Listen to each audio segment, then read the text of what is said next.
David Kim, vous avez 30 ans, on vous voit aujourd'hui avec un beau sourire, discuter avec nous, marcher. Et pourtant, un soir, lorsque vous aviez 19 ans, vous êtes à une fête dans la maison familiale et votre vie est bousculée. Vous pouvez nous raconter cette soirée? En fait, elle est de ma petite sœur chez moi avec toute ma famille et mon meilleur copain. Et puis, on a décidé de partir de l'anniversaire de ma sœur pour aller chez mon copain avec sa voiture, vu que c'est lui qui avait le permis. Et vous avez déjà tous un peu bu. On avait déjà tous un peu bu. On a été chez lui et puis on a rebu un petit peu. Le père de mon cousin sont venus. Il a dit, vous bougez pas d'ici, il y a de l'alcool pour vous. Et puis, on a Et dit vous ne non. prenez pas la voiture, il vous met en garde. Il nous met en garde de pas prendre la voiture. Nous, non, on n'en prend pas. Puis il est parti, puis je ne sais pas combien de temps après, on va dire 15 minutes après, on a décidé d'aller chercher des toiles de temps à Allons-y. Oui, des tentes, parce que vous vouliez loger tous ensemble dans le jardin. Et on n'est jamais arrivé à Allons-y. Donc, 2 kilomètres plus loin, vous éclatez la voiture. Ouais. Vous endommagez d'autres voitures, heureusement, avec personne dedans. Et puis pour vous, c'est le blackout. Vous vous réveillez après un long coma et puis encore 9 mois dans une salle de réveil. Et vous avez trouvé dans cette salle de réveil, ça serait bien d'y venir, ça, vous vous réveillez et puis vous trouvez des moyens de communiquer parce que vous ne savez plus rien faire, Bon, ni marcher, ni boire, ni manger, plus comme comme un un bébé. bébé. Et alors, qu'est-ce que vous faites pour communiquer avec les gens dans la salle de réveil? Vous avez des gestes particuliers. Au début, pour dire non, je faisais des fuck. Vous êtes des fuck pour dire non.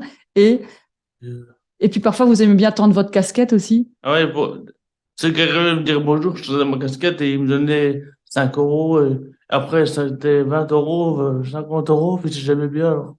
Et donc, vous continuez pendant des mois dans la Vu que salle ça de marchait, je réveil continuais. et vous avez gagné des sous depuis votre salle de réveil. Mais quand vous prenez conscience à un moment donné, parce que vous êtes un peu dans le cirage, hein, des mois de salle de réveil et des mois de coma, les médecins, qu'est-ce qu'ils vous disent? Que ça va être long, qu'ils vont se battre, ça va être long. Parce qu'on dit à votre maman qu'à un moment donné, qu'il vaut mieux prier pour vous Ah, mais ça, c'était pendant à votre l'arrivée coma. à Arlon. Là, ils ont dit de prier parce que j'avais beaucoup de. Je crois que j'ai fait 3 heures de salle d'opération. Ils ont dû me recoudre l'oreille gauche parce qu'elle tenait plus. Elle tenait plus qu'avec un petit bout. Là, j'avais l'oreille qui. Tout ça après avoir dû vous réanimer plusieurs fois entre l'accident Ouais, et l'arrivée à l'hôpital d'Arlon. Arlon vous prend en main, fait diverses opérations, et puis après, vous êtes envoyé au Kirchberg ouais. en revalidation. Euh, et alors, comment vous sentez-vous? Vous vous sentiez en colère et fort en colère envers vous-même pour cette soirée-là. Et ça, c'est important dans votre vie d'aujourd'hui, c'est que vous étiez en colère parce que vous vous êtes dit quoi? Je me suis dit, si je serais pas monté avec mes cousins, si je serais resté chez moi pour faire la leçon de ma sœur, j'aurais rien eu du tout, j'aurais passé mon diplôme et Oui, parce que l'erreur, 2 jours après, vous passiez votre diplôme en soudure et vous ouais, rêviez de faire de la soudure dans l'eau et de vous spécialiser pour souder les bateaux. Et ouais, alors, pour vous, vous avez un déclic, vous avez voulu vous battre parce qu'on avait dit de vous que vous seriez une plante et que vous ne ouais. pourriez plus jamais marcher. Oui, moi, j'ai pas dit ça, j'ai dit, je vais me battre. Moi, j'ai dit, j'ai 20 ans, je vais me battre, la vie est devant moi. Et donc, vous vous êtes acharné, vous êtes aujourd'hui debout, vous refusez de prendre vos béquilles, vous marchez tout seul, doucement, mais vous marchez. Et qu'est-ce qui vous a aidé à aller chercher cette force au fond de vous?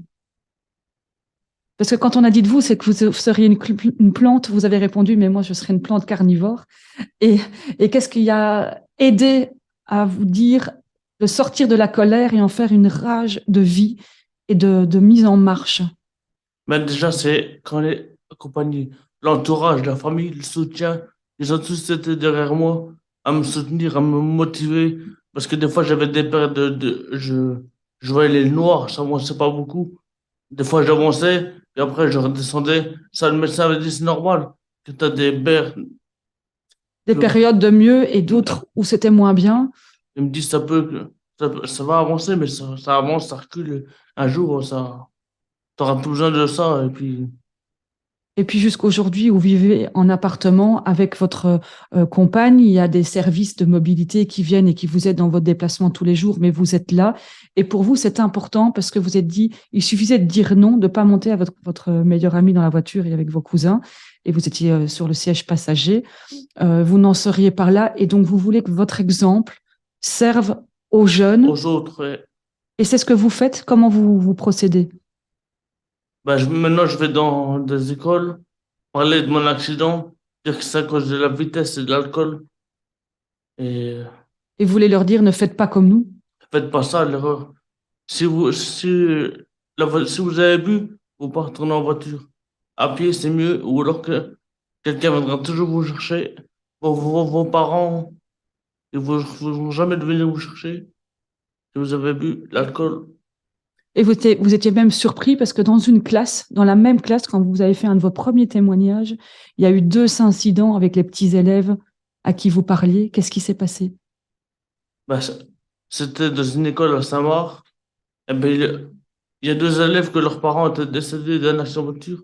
Et moi, j'étais très déçu pour eux, je savais plus où me mettre. Juste quelques jours avant ou quelques semaines avant. Ouais, quelques semaines avant.